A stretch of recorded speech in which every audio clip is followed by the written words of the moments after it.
സദൃശ്യവാക്യം 19 അധ്യായത്തിൻ്റെ 21 വാക്യം. മനുഷ്യൻ്റെ ഹൃദയത്തിൽ പല വിചാരങ്ങളുമുണ്ട്, എങ്കിലും യഹോവയുടെ ആലോചന ഏതോ അത് മാത്രം നിവൃത്തിയാകും. എന്ന് പറഞ്ഞാൽ നമ്മൾ ചിന്തിക്കുന്ന എല്ലാ കാര്യങ്ങളും നടക്കത്തില്ല, ദൈവം ചിന്തിക്കുന്നതേ നടക്കത്തുള്ളൂ എന്ന് അർത്ഥം. പെന്തക്കോസ്റ്റ് മെസ്സഞ്ചർ യൂട്യൂബ് ചാനലിൽ കൂടെ ഈ പ്രഭാതത്തിലും പ്രഭാത സന്ദേശം കേൾക്കുന്ന പ്രിയപ്പെട്ടവരെ ഏവരെയും ക്രിസ്തുയേശുവിൻ്റെ ധന്യനാമത്തിൽ വന്ദനം ചെയ്യുന്നു. സ്വന്തമായി വിചാരങ്ങളും പ്രതീക്ഷകളും ആശകളും പദ്ധതികളും ഇല്ലാത്ത ഒരു മനുഷ്യരും ലോകത്തിലില്ല. ഒരു പൊട്ടനാണെങ്കിലും അവനുമുണ്ട് ചില പ്രതീക്ഷകൾ, ചില ആഗ്രഹങ്ങൾ. ഒരു കഴിവുള്ളവനും കഴിവില്ലാത്തവനും ആഗ്രഹങ്ങളുടെ കാര്യത്തിൽ ഒരതിരുമില്ല. എന്തും അവരാഗ്രഹിക്കും. അവരുടെ കണ്ണിന് ഇൻപമായി തോന്നുന്ന വിഷയങ്ങളൊക്കെയും മനുഷ്യൻ കൊതിക്കും. അത് മനുഷ്യ സ്വഭാവമാണ്. മനുഷ്യൻ സുഖത്തോടെ ഇരിക്കുവാനാണ് ജീവിതത്തിൽ ആഗ്രഹിക്കുക. ദുഃഖത്തെ ആഗ്രഹിക്കുന്നതും അംഗീകരിക്കുന്നതും സന്തോഷത്തോടെ അംഗീകരിക്കുന്നതുമായ വ്യക്തികൾ വളരെ ചുരുക്കമാണ്. ഇയ്യോബിനെ പോലുള്ള ഒരു മനുഷ്യരുണ്ടെങ്കിൽ അവരുടെ ചിന്താഗതി വളരെ വ്യത്യസ്തമാണ്. എന്നാൽ അവരെക്കുറിച്ചുള്ള ദൈവത്തിൻ്റെ അഭിപ്രായവും വ്യത്യാസമാണ്. ഇയ്യോബിനെക്കുറിച്ച് ദൈവം പറയുന്നത്, പിശാചിനോട് പറയുന്നതായ ഒരഭിപ്രായം, എൻ്റെ ദാസനായ ഇയ്യോബിനെ പോലെ ഈ കാലഘട്ടത്തിൽ നീതിമാനും നിഷ്കളങ്കനും പാപത്തെ വിട്ടോടുന്നവനും ആയിട്ടുള്ളതായ മനുഷ്യർ വേറെ ആരുമില്ല. അപ്പോൾ അങ്ങനെയുള്ളവരെക്കുറിച്ച് ദൈവത്തിനും ഒരഭിപ്രായമുണ്ട്. എന്നാൽ ആ ഇയ്യോബിൻ്റെ ആ കാലഘട്ടത്തിൽ ധാരാളം ഭക്തന്മാർ ലോകത്തിലുണ്ടായിരുന്നു. തന്നെ കുറ്റം വിധിക്കുവാൻ വേണ്ടി, പഴി ചാരുവാൻ വേണ്ടി വന്ന തൻ്റെ സുഹൃത്തുക്കളായിട്ടുള്ളവരൊക്കെ അവരും ദൈവഭക്തന്മാരായിരുന്നു. ദൈവത്തെക്കുറിച്ച് അഗാധമായ അറിവ് അവർക്കെല്ലാം ഉണ്ട്. എങ്കിലും ഇയ്യോബിൻ്റെ മനസ്സിലുള്ളതായ ധാരണയല്ല അവരുടെ മനസ്സിലുള്ളത്. ഇയ്യോബിനെ സംബന്ധിച്ചിടത്തോളം ദൈവം തരുന്നതായ നന്മയാണെങ്കിലും തിന്മയാണെങ്കിലും അയാമൊക്കെ തൻ്റെ ഭാര്യയ്ക്ക്, തന്നോടൊപ്പം താമസിച്ച ഭാര്യയ്ക്ക് ആ അഭിപ്രായമില്ലായിരുന്നു. അവൾ ഒരിക്കൽ ഇയ്യോബിനോട് പറഞ്ഞു, ഇങ്ങനെ നീ ദൈവത്തെ അങ്ങ് കണ്ണുമടച്ച് വിശ്വസിക്കുന്ന, പ്രത്യാശിക്കുന്ന മനുഷ്യനായിരുന്ന് ജീവിതത്തിൽ സകല തിന്മകളും ദുഃഖങ്ങളും വാരിപ്പുണരുന്നതായ, കടിച്ചമർത്തി ജീവിക്കുന്ന ഒരു മനുഷ്യൻ, നീ ജീവിക്കുന്നതിനേക്കാളും നല്ലത് മരിക്കുന്നതാണ്.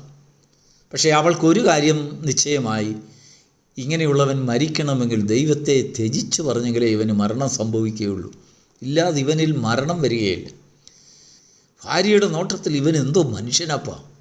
മലയാളത്തിൽ ഒരു പഴഞ്ചൊല്ല് പറയില്ലേ, അരകല്ലിൽ വെച്ച് ഇടിച്ചാലും ചാകത്തില്ലെന്ന്.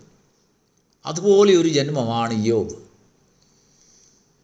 അവൾ അതുകൊണ്ടാണ് പറയുന്നത്, നിനക്ക് മരിക്കാൻ ഇനിയും ഒരു മാർഗമേ ഉള്ളൂ, നീ വിശ്വസിക്കുന്ന ദൈവത്തെ ത്യജിച്ച് പറയണം, വെറുത്ത് പറയണം. അങ്ങനെ പറയുമ്പോൾ തീർച്ചയായിട്ടും മരണം നിന്നിൽ വരും. എന്നാൽ നന്മയാണെങ്കിലും തിന്മയാണെങ്കിലും യഹോവ തന്നു, യഹോവ എടുത്തു, അവൻ്റെ നാമം മഹത്വപ്പെടട്ടെ എന്നുള്ളതായ ഒരു ഭാഷയും കൊണ്ടിരിക്കുന്ന ഒരു മനുഷ്യന് മരണവുമില്ലെന്ന് അവൾ കണ്ടുപിടിച്ചു. അങ്ങനെയുള്ളവൻ സാധാരണ രീതിയിൽ മരിക്കാൻ അത്ര എളുപ്പമല്ല.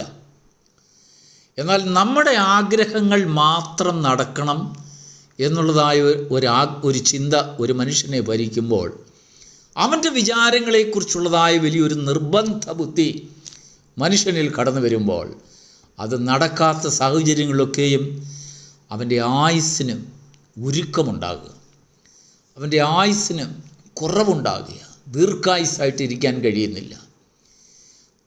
അവൻ്റെ ജീവിതത്തിൽ പലവിധമായ മനപ്രയാസം. ഒരു വിശ്വാസിയാണെങ്കിൽ അവൻ പെട്ടെന്ന് ഉപവാസം പ്രഖ്യാപിക്കും. 7 ദിവസത്തെ ഉപവാസം, 21 ദിവസത്തെ ഉപവാസം, അങ്ങ് ആത്മീയവും പ്രതിഷ്ഠയൊക്കെ അങ്ങ് കൂടിയാൽ 40 ദിവസവും 50 ദിവസമൊക്കെ ഉപവസിച്ച് കളയും. എന്നിട്ട് ദൈവത്തോട് പറയുകയാണ്, ഞങ്ങൾക്ക് വേണ്ടി ഇന്നത് ചെയ്ത് തന്നേ പറ്റത്തുള്ളൂ, ചെയ്തേ പറ്റൂ. അതങ്ങനെ തന്നെ ചെയ്യണം. ഏദൻ തോട്ടത്തിൽ സകലവിധമായ ഭക്ഷ്യവസ്തുക്കളും ഉണ്ടാക്കിയതിന് ശേഷമാണ് ആദമിനെ അവിടേക്ക് ദൈവം കൂട്ടിക്കൊണ്ടുപോയത്. അവൻ അവിടെ ചെല്ലുന്നതിന് മുമ്പ് തന്നെ അവന് ജീവന് ഭക്തിക്ക് വേണ്ടിയതായ സകല കാര്യങ്ങളും ദൈവം അവിടെ ഒരുക്കി. എന്നാൽ മനുഷ്യൻ്റെ കണ്ണ് അവൻ്റെ ആഗ്രഹത്തിനും അവൻ്റെ പ്രതീക്ഷയ്ക്കും അനുസൃതമായി അവൻ അതിലുള്ളതായ ഒരു പിടിവാശി, ഒരാഗ്രഹം, പ്രതീക്ഷകളും ഭാവനകളുമൊക്കെ വന്നപ്പോൾ ദൈവത്തിൻ്റെ ഹിതവുമായി ചേർന്ന് പോകാത്ത പല അനുഭവങ്ങളും ഉണ്ടായി. നമ്മുടെ കർത്താവ് ഈ ഭൂമിയിൽ വന്നപ്പോൾ മനുഷ്യനെ ദൈവത്തിൻ്റെ ഹിതത്തിനനുസരിച്ച് മാത്രം ചരിക്കുവാൻ അഭ്യസിപ്പിക്കേണ്ടതിനാണ് കർത്താവ് ഏറ്റവും കൂടുതൽ മുൻതൂക്കം കൊടുത്തത്. നിൻ്റെ ഇഷ്ടം സ്വർഗത്തിലെ പോലെ ഭൂമിയിലും ആകട്ടെ എന്ന് ശിഷ്യന്മാരോട് പ്രാർത്ഥിക്കുവാൻ പഠിപ്പിച്ചു.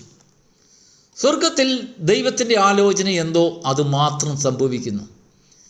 ദൈവം പറയുന്നത് പോലെ മാത്രമേ സ്വർഗത്തിൽ കാര്യങ്ങൾ ക്രമീകരിക്കപ്പെടുകയുള്ളൂ. ദൂതന്മാർ അതിനുവേണ്ടി സബ്മിസീവാണ്, ഏൽപ്പിച്ചു കൊടുക്കപ്പെട്ടവരാണ്. ദൈവത്തിൻ്റെ പക്കൽ നിന്ന് ശുശ്രൂഷ ചെയ്യുന്ന മാലാഖമാർ എല്ലാവരും ദൈവത്തിൻ്റെ അരുളപ്പാടുകൾ അച്ചടക്കായി അനുഷ്ഠിക്കുന്നു, അനുസരിക്കുന്നു, ദൈവത്തെ കുമ്പിടുന്നു. ദൈവം പറയുന്നത് പോലെ മാത്രം കാര്യങ്ങൾ സംഭവിക്കുന്നു.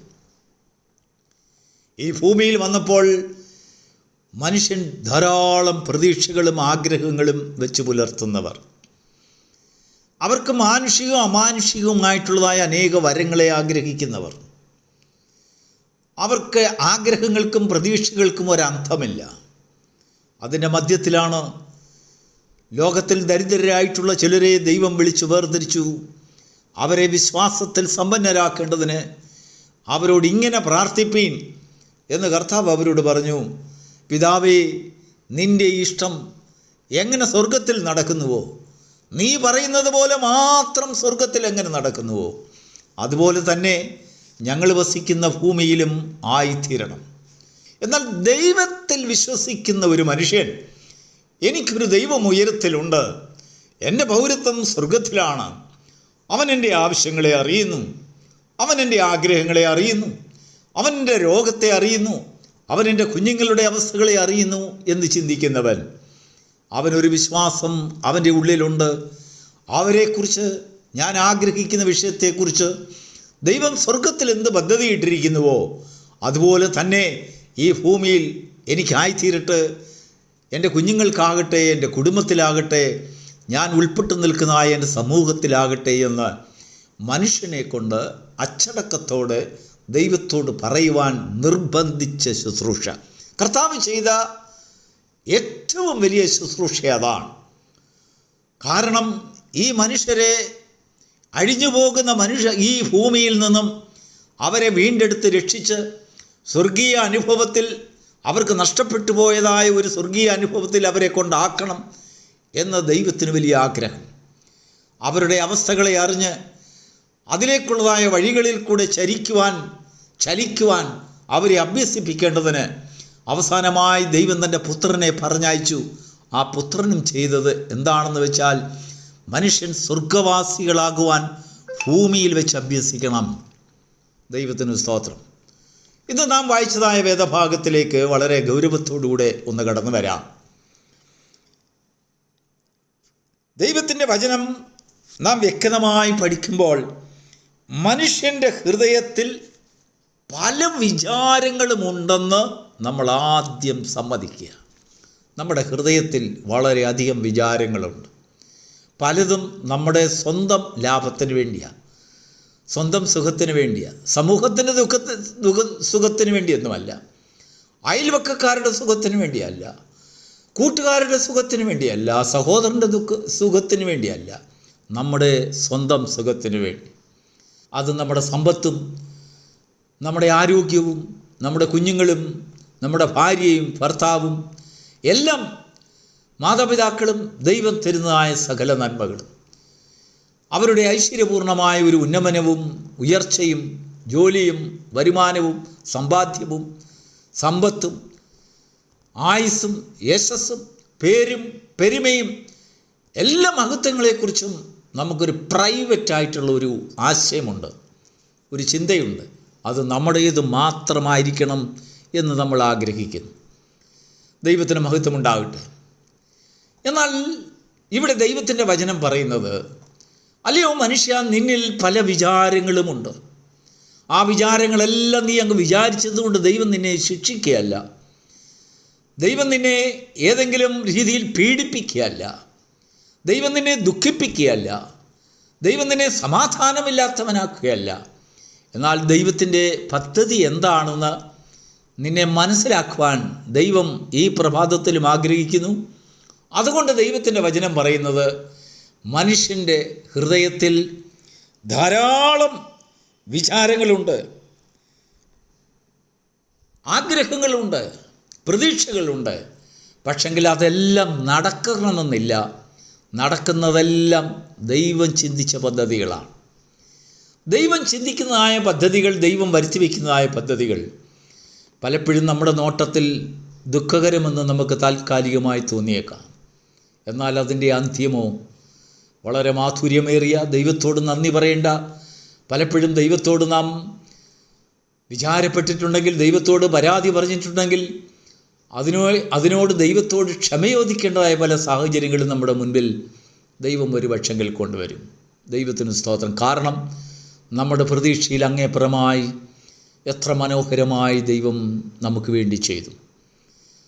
ദൈവം തന്നെ സ്നേഹിക്കുന്നവർക്ക് വേണ്ടി ഒരുക്കിയിട്ടുള്ളത് കണ്ണ് കണ്ടിട്ടില്ല, കാത് കേട്ടിട്ടില്ല, ഒരു മനുഷ്യൻ്റെയും ഹൃദയത്തിൽ തോന്നിയിട്ടുമില്ല. അതിനങ്ങേപ്പുറത്ത് അപ്പോസ്തലനായ പൗലോസ് ഒരു കാര്യം അതിൻ്റെ അവസാനത്തിൽ എഴുതുന്നു, എങ്കിലോ ആത്മാവിനാൽ നമുക്കെല്ലാം ദൈവം വെളിവാക്കി തരുന്നു. ഒരു മനുഷ്യൻ ദൈവത്തിൻ്റെ ഹിതം മാത്രം മതി എന്ന് സമ്മതിക്കുന്നവൻ, അവൻ ആത്മാവിൻ നൽകപ്പെടുന്നതായ സകല കാര്യങ്ങളിലും സംതൃപ്തനായിരിക്കും. അങ്ങനെയുള്ളവരെക്കുറിച്ചാണ് ദൈവം പറയുന്നത്, എൻ്റെ ദാസനായ അബ്രഹാമിനോട് പറയാതെ ഞാൻ എന്തെങ്കിലും ചെയ്യുമോ? ദൈവത്തിൻ്റെ വിചാരങ്ങളെ തിരിച്ചറിയുവാൻ, ദൈവഹിതം ഇന്നതെന്ന് തിരിച്ചറിയുവാൻ തക്കോണം മനസ്സ് പുതുക്കി രൂപാന്തരപ്പെടുന്നൊരു ഭാഗ്യകരമായ ഹൈ സ്റ്റാൻഡേർഡിക്കൽ ലൈഫ് ദൈവം ഈ പ്രഭാതത്തിൽ നൽകപ്പെടേണ്ടതിന് ഒരൊറ്റ രാത്രി കൊണ്ടും ഒരു പകൽ കൊണ്ടും നമുക്ക് കൈവരിക്കാവുന്ന ഒരു ക്വാളിറ്റി ലൈഫ് അല്ലാതെ, എന്നാൽ ദൈവം പടിപടിയായ അനുഭവങ്ങളുടെ പശ്ചാത്തലത്തിൽ അനേക സന്ദേശങ്ങളിൽ കൂടെ നമ്മെ രൂപാന്തരപ്പെടുത്തി ദൈവഹിതത്തെ കണ്ട് മനസ്സിലാക്കി അതിൽ സംതൃപ്തി അടയുന്നൊരു ജീവിതം നമുക്ക് നൽകുമാറാകട്ടെ. God bless you.